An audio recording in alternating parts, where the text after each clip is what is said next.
Hmm. Cricbuzz Chatter. Day two, 9 wickets fell, 311 for six. You thought, yeah, maybe this game is okay. And then that dreaded twilight hour when India lost 3 wickets in no time. At one point, 153 for two to 164 for five. Stephen Smith, the star of the day, I thought it was a fantastic century, 140. Bumrah came back, picked up four, and then Yashasvi Jaiswal, I thought, batted beautifully. Kohli was the interesting one I'm going to talk about today. And India 164 for 5. Look at that bottom line again. 310, the dreaded twilight hour. If you bowl your overs on time, you're finishing at 5:30. If you don't, you're leaving yourself open. Come on, DK. Why don't we bowl overs on time? Otherwise, 5:30 game would have been over, would have been two down. No? No, let's be more serious. Australia were relentless, and they've bore fruit in the last half hour. So, do you want to talk about the last half hour first, or do you want to start right at the beginning? Ideally, I would want to speak about the way it started and the way things finished. And both of that, Australia did well. It's just through the middle phase, India had found a way to claw back with their batting. They actually brought a lot of mental resolve and fought hard. Yes, the batting conditions were good. It was nice and warm, and there's not too much happening in the wicket. Australia were relentless, right? Word used in terms of how consistent they were with their lengths and their plans. It was good to see disciplined batting out there, especially from Virat Kohli fighting his demons inside. On the outside, it might look simple, but that last half an hour, Harsha, very, very hard pill to swallow because that can be the difference in this test match. That last half hour, losing 3 wickets. No. We'll go in that order then. 311 for six. I still thought, I mean, India had done okay in the last hour yesterday, pulled it back a little bit from about 230 for two. But it was very important to use that new ball today. The first five, it was just 5 overs old. That first half hour today, if you had got Steve Smith, we talked about that yesterday, game would have been open. Instead, they scored 60 in that first hour and then put on another 83 in the next hour. And I mean, India just surrendered. I think India needed a second bowler other than Bumrah as well. We've been talking about it for a while. But that first hour and a half was crucial for India, wasn't it? It was. We said that a lot of what happens through this day and this test match hinged on that first half hour simply because Stephen Smith was in the crease. And exactly as we had said, if Pat Cummins found a way to stand there, Stephen Smith will go on to score his 100, and that's what he's done 11th time now against India, and he played beautifully. Just the first over, Harsha, the tone, the 9 runs of Siraj's over, it wasn't the best of starts. I understand it's a Boxing Day test match, one where you open presents, but India have been very benevolent in this test match so far. At times when they had to come hard and find a way to put pressure on Australia, they've been soft. Slightly defensive fields. It's been a tough day for India yesterday. They found a way to come back in the evening, but this morning they again let that whole pressure escape. And then Australia, as always, a big partnership. Pat Cummins hitting 49. Was it a very pretty picture? One that, drooping shoulders, you can feel that, they want to, but they don't actually at this point of time know exactly what to do to get that wicket, how to put pressure on. And that's a feeling you have in that group when you're doing well. Like you see Australia, their wickets were in falling. The way Pat Cummins was just juggling his bowlers, you could see they were sensing that moment where if they got a sniff, they went bang. That feeling you weren't getting from India, I thought. I also thought that today Akash Deep wasn't exerting the same pressure as he was yesterday. We looked at some fall shot numbers. Still bowled well, generated 23% fall shots as opposed to 31% the previous day. But I got the impression, DK, that Siraj is just running out of petrol a little bit. Uh, Yeah, I don't think it's been his Right. best series. We felt Yeah. like in Perth he was just getting there because didn't have the best of series against New Zealand. I understand the pitches were obviously not in favor of fast bowlers, barring the first one. But we got the feeling that Siraj wasn't bowling at his best. And then in Perth, he picked up 3 wickets and we thought, okay, maybe he's just finding that mojo back. Hasn't been the same, has it?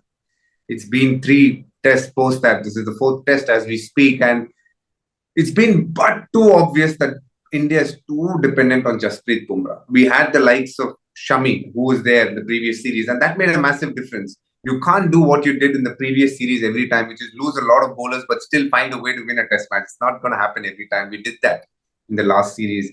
this series, you can see the bowling is too dependent on Jasprit Bumrah. Akashdeep, yes, has given support, but not the wickets that we would want. And then you can see Rohit Sharma's style of captaincy. He wants the fast bowlers to pick up wickets and goes to the spinners, especially to Jadeja, if he feels that, okay, now the fast bowlers are tired, hence let me throw the ball to Jadeja. It's not with the plan that Jadeja bowls now, so I can expect a wicket this way. That I feel is not the attitude. It's like fast bowlers are done. Okay, give the ball to Jadeja, Nitish Reddy, you bowl, and then comes Washington Sundar because two right-handers are there. That's the modus operandi I felt.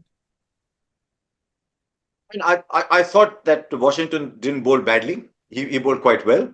Jadeja had his moments. Sometimes I don't know. Suddenly he's pitching a little short. But I thought Jadeja had his moments too. Finished with 3 for 78. Broke that partnership with Cummins going for the slog on 49. I actually thought, as I said, Washington did quite well. But even when they were batting, you sense that if you want a breakthrough, it has to come back to Bumrah. And I can't remember a time when one bowler has shouldered the burden so much. And he's a fast bowler. He's bowled 28, 29 overs once again. All he wants is for the batters to tell him, put your feet up, we'll let you rest. And I thought it was getting to that stage until all those wickets fell. But did you get a word about Steve Smith? It's something about the great players that when the struggle ends, and you don't know when the struggle is ending, it might be a loose contact, it might be a fuse that is changed. Once they come back, they just make up for it. And I thought just after he got to his 100, he was charging. He charged down to Siraj one ball and he hit him through cover, cross bat.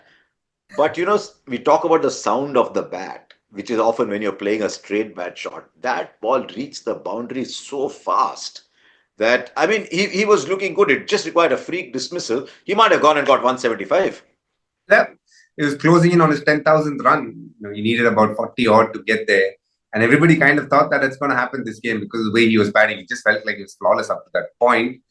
But as luck would have it, a very weird way to get out. But what a knock it's been. Again, you talk about greatness, and this is one aspect that they always come back. Resilience is a word that you always associate with those kind of players. In my ACB, I was asked, who do you think among the Fab Four is going to finish with the highest average? I said, could be Williamson, but Steve Smith is, leading that race as of today. And I see no reason why, he wouldn't finish at the top as well. A little bit of a blip trying to open the innings for Australia, but he's come back to his favorite spot and he's again made it his own. When he gets runs, he makes it big. He came in, yes, the openers had given a good start. Just after that new ball is done, the shine is gone, the gloss of that Bumrah is gone. It's hard work to get Cook. It's hard work to get Steven Smith out. And his greatness, I think, mainly a standout is there is just one batsman in the history of cricket who averages more than him in first innings, Don Bradman. It's not a bad second place to be, and that just sums up the batsman that he is. Yeah. I mean, he's made 5,000 runs in the first innings. The only two others higher than him are Ricky Ponting and Sachin Tendulkar, and they made 3.5 and 6,000 runs more than him. So he just went past 5,000 runs in the first innings, sets up the game beautifully because you want those first innings runs. And then when Australia finished at 474, you really wanted a spirited reply. In India didn't get it. In fact, for a long time, people in our Fox commentary box were just peering to see who's coming out to bat. I feel sorry. I've been a huge Rohit Sharma fan over the years. When Rohit Sharma is batting well, the world looks very pleasant, and batting is like an art form. It looks beautiful. It wasn't to be today. Jaiswal 82. We'll talk about that. Jaiswal and Rohit and Virat Kohli and all that in a moment. But this is at the moment about Rohit Sharma. Just three caught in between, and I think we might discuss his batting and his future as we head off into hotspot.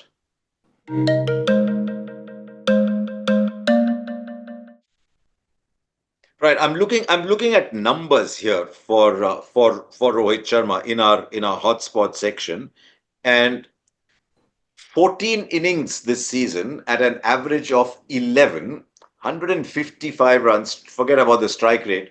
Even that 155 has a 52 in it.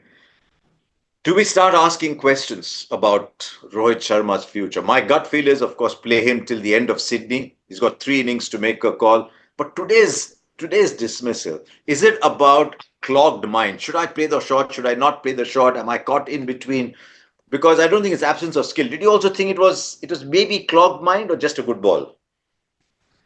It's a shot that lacks confidence, one where there's a lot happening between his ears and he hence is not picking up length. What his subconscious is telling him is that length you go to pull the ball, but what happens when you prepare adequately and you're switched on and you know that you're batting, there are certain things that you should be doing. For example, Pat Cummins is somebody who bowls outswing.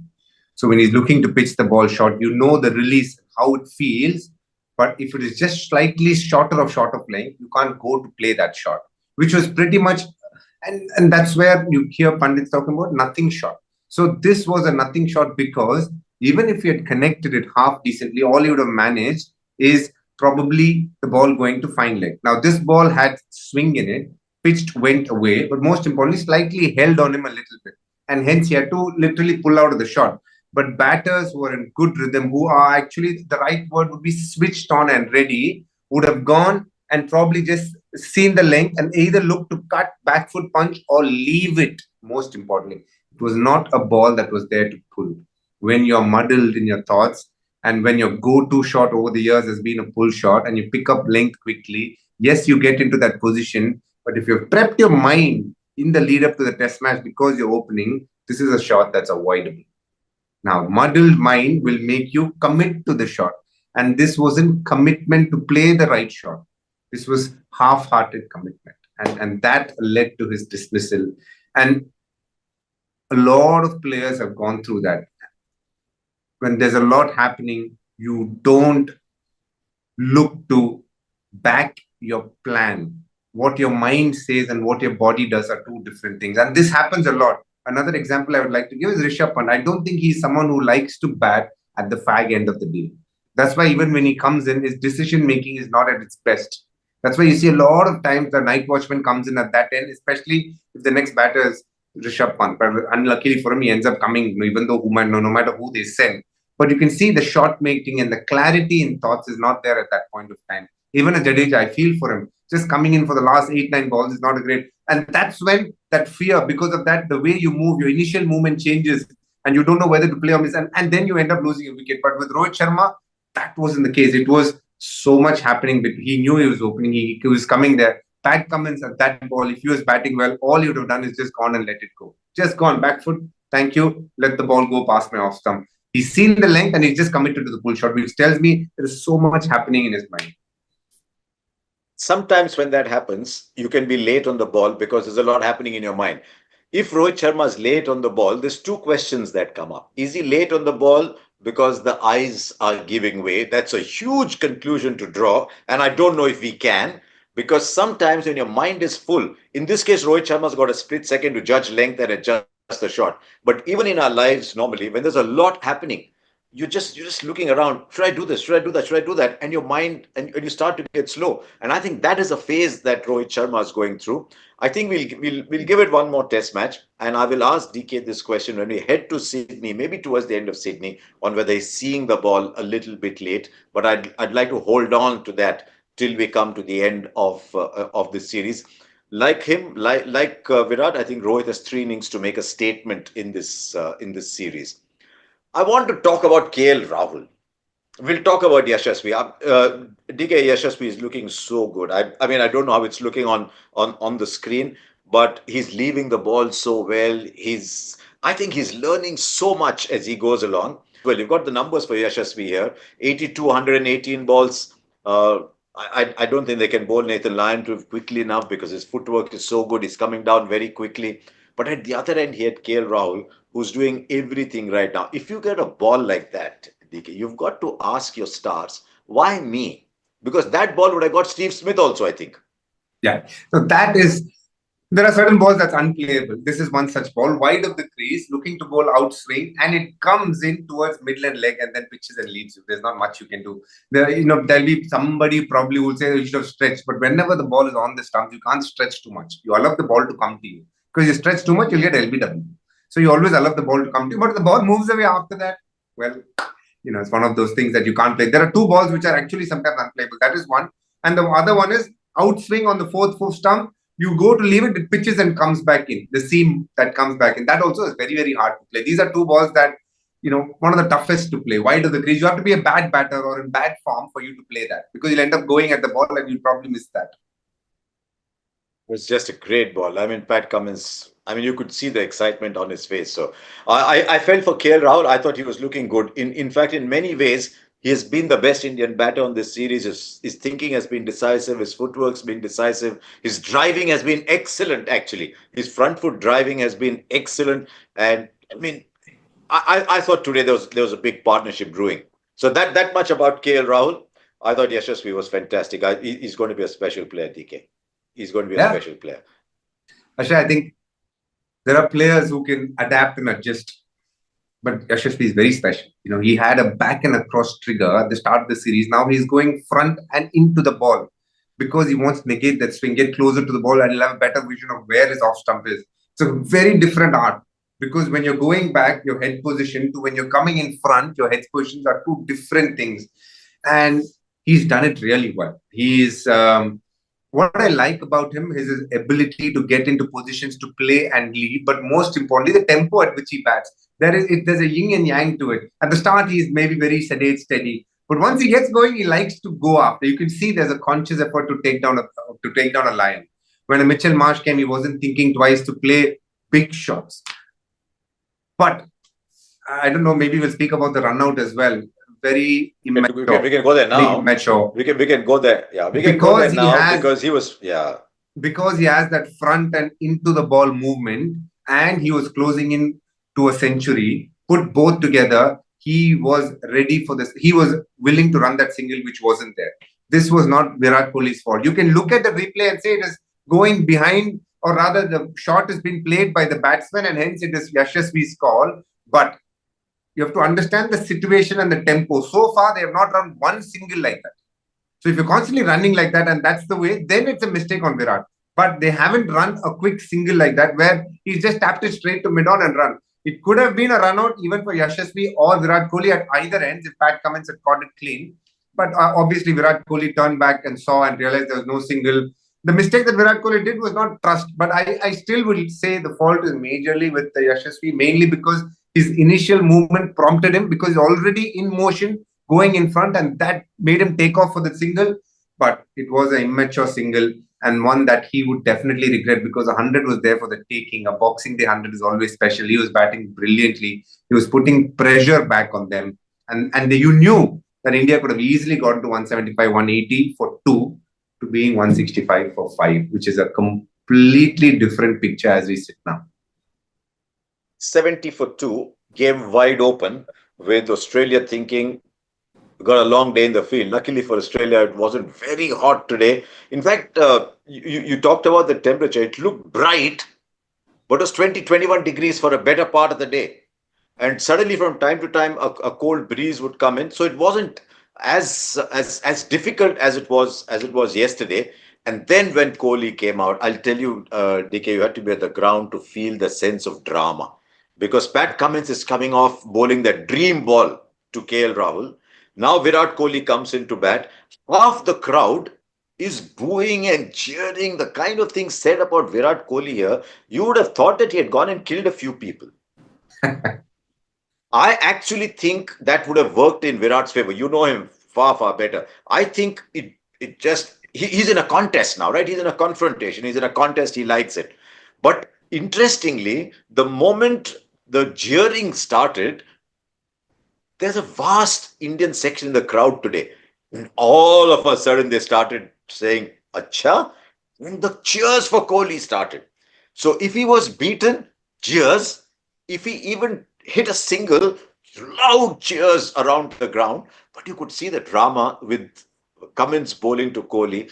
And what surprised me, and I don't know if it surprised you, initially they did bowl that off-stump line, but they went away towards a sort of middle into the batter kind of line. And I thought he was batting very fluently while all that was happening. And I thought, I don't know what Australia are doing, but Virat is looking all right here. And then they went back to that Scott Boland line. I mean, Scott Boland, when he's 89 years old, he's collecting his pension, he's taking his dog out for a walk, will bowl that fourth, fifth stump line. Harsha, at the end of the day, sport is entertainment, Harsha. And entertainers love that kind of atmosphere, what you just made people visualize with your words. One side, people heckling, and the other side, people cheering you up. It is brilliant, the jeering and the cheering going along together. And I think, in what I'm going to say, please don't, choose to pick something in between what I'm saying and just, headline it. But the fact is that whatever happened yesterday, what Kohli did, right, not wrong, I'm not going to get into that. I don't think it was necessary at all. That's the most important thing. But I thought just the way everyone reacted to it, I thought Kohli was going to get a big one. Because when he's pushed in that corner, there's not many who react as well as Virat Kohli. Today, the cheers and how when he was standing in the boundary line, the way people were shouting and were making, saying rude things to him. I don't even know. This is probably a PG program, so I can't say what the crowd said. But all of that I thought would really get him into that zone where he concentrates and fiercely. And that's exactly what I saw in his eyes when he was batting at the start. That fire and that fierce concentration I could see. There was one ball which he left to Pat Cummins, and Pat Cummins tempted him there, and he just gave a wry smile. And Virat Kohli switched on. And I think in the first part of his innings, he was switched on. No matter what line they bowled, yes, they went off slightly straighter. Even if they had bowled the fourth, fifth line, he was definitely going to leave it. There was one of Scott Boland, which he left on fourth stump, hit his inner thigh pad. So he was in a mindset ready to leave. But what Australia did was bowl much straighter. But when they came back, post that run out, when the day was closing in, and that's where partnerships are so important, Asha. They have just taken India to a certain place. The mindset and the mood of Virat Kohli would have been very different if Yashasvi was there batting on 85, 90. The whole outlook would have been more towards Yashasvi, not so much Virat Kohli. He would have looked different. And you lose that one wicket. And within a matter of 12 balls, you lose another. Not even 12, 7 balls. And what he had done in the back half of his inning, where he had ended up actually playing a lot more, ended up being his downfall. So if you had to cut his innings in two halves, the first half was laced with concentration and fierce determination to leave that. But once he started feeling good, when he got to 25, 28, he started, playing at that a lot more. And then all it would take was either a partner or somebody, the mood of that situation to change. And that's what Test cricket is all about. When you're batting out there in the middle, it's not always all about technique. It's about feeling and understanding the situation. I think that run out did play a small part in that. You can't say that caused the dismissal, but somewhere it would have played a part in his concentration / determination for the moment. And as always, the fact that he was playing it at the back end of his innings, where he was just, defending that or driving that, you knew that, Scott Boland was the guy who could just take the ball away. It had to be him or Pat Cummins, nobody else. And it happened to be Scott Boland. He's got the mixed action where he gets the ball back in and then the odd one also goes out. So the one distinct difference being he didn't push at it. He played it quite close to him. But if that ball was Virat Kohli was batting in his fifth or sixth ball, he was ready to leave it. And that is the difference. I can see action in DK's voice. I got the feeling that throughout that section that he just spoke, that he was actually speaking in the change room, that he was speaking his emotions out in a change room. But yeah, I mean, I don't think there was another Indian who was willing Virat Kohli to bat as much as you and me were, because he was looking really good, Virat. But not to be. I'm not going to ask you about the night watchman, because we could spend another 3 hours on that. I'm not a fan of night watchmen, but so in a sense it's four down. Let's be honest. In a sense it's four down. But you look up at that scoreboard, it's five gone. Now you've got Rishabh Pant and Jadeja batting. You've got Washington Sundar and Nitish Reddy. But that line right at the bottom was a big line. 310 is a lot of runs. India's first objective will be to score another 110 runs, but I don't think Australia's enforcing the follow-on with no real prospect of rain, just variable weather around. So that leaves us in a ticklish situation in which to go fast forward. I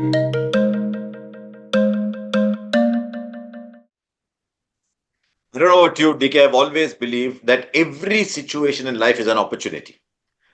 And this is a phenomenal opportunity for Jadeja to carry on the form, but I see it as a big opportunity for Nitish Reddy and and Washington Sundar. If they can get 50, 60, 70 there, put together a partnership for their future in international cricket, it will be fantastic. But I think the primary concern is, can Rishabh Pant get his form back? How are you reading tomorrow?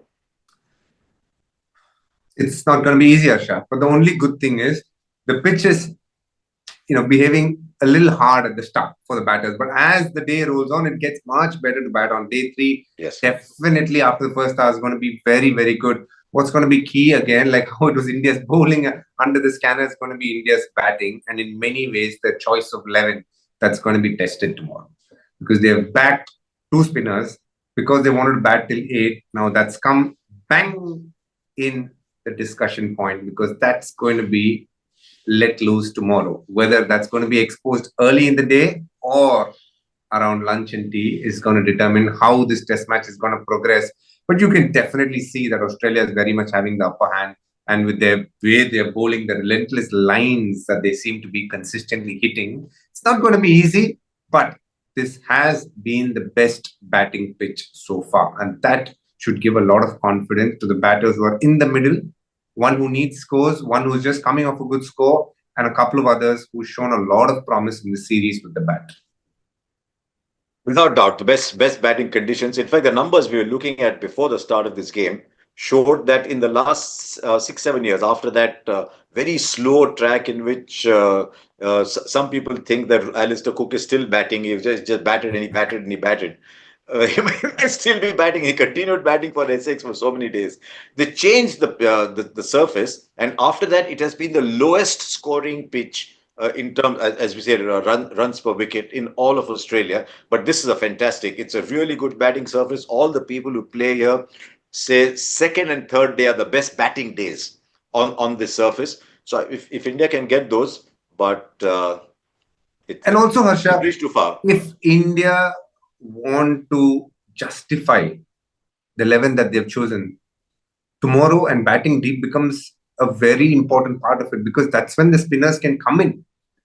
It's only in the third innings that they can make a play on days 4. If that doesn't happen, and again you're expecting Jasprit, Jasbir Singh, Bumrah to come back and do what he's done all the series, it's going to be hard. Yeah, I mean, there's two things up there. Yes, if India can bring the deficit down, as DK said, it'll justify the batting lineup. But 310 is a lot of runs. Let's see what happens. If there's something interesting, as usual, when there's a little bit in there, the first half hour is okay, but this pitch is drying out. It's beautiful to bat on at the moment. We'll wait and see what happens on day 2. But that last half hour has been an absolute killer for India in this Test match, in this series, and in the World Test Championship cycle. We'll see you tomorrow.